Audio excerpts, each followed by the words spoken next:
Idol, no, medyo hapon na. Ayan, medyo padilim na mga idol, pero meron muna akong i-share bago umano yung gabi. Ayan, ang ganda na pala ng kamuting kahoy dito. Ganda. Ayan, share ko lang to mga idol. Daming tanla dito. Ayan, oh. Alam nyo mga idol, ang tanla dito sobrang dami. Ayan, dami niyan. Kahit maglitsyon pa kayo ng, ayun pa, oh, ng maraming baboy nito, hindi ito mauubos ng basta-basta. Kami, oh, sobrang ano na. Ayan. Alam nyo ba mga idol na yung tanlad ay napakagandang gamitin. Hindi lang pang ano sa pagkain natin, hindi lang pang lagay ng ano, halimbawa pag naglilitsyon tayo, hindi lang, meron ding benefit sa katawan yung tanlad. Kasi itong tanlad mga idol is ginagamit dito ng mga kasama ko sa trabaho.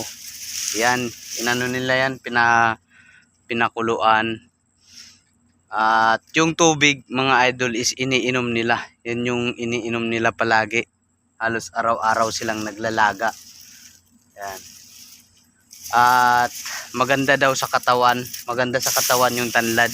Kasi mga idol, kaya ko sinabi to dahil ito rin ginagamit ng misis ko dati nung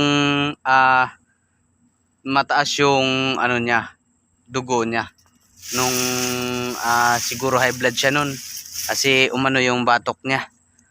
Ayun, kaya lagi siyang umiinom niyan. Naglalaga siya nito, yan, taba, oh. Ganda talagang ano. Yan, oh. Yan, yung mga kasama ko, yan din yung ginagamit nila dito. Nilalaga nila yan, iniinom. Yun.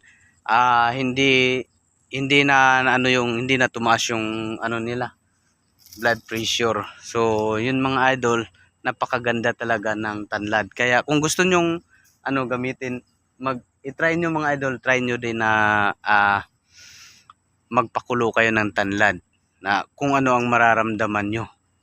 Lalo na pag kung ikaw ay isang mataas ang dugo. Try nyo lang. Wala namang mawawala sa atin mga idol kung susubukan natin. So yan lang. God bless sa ating lahat. Bye bye.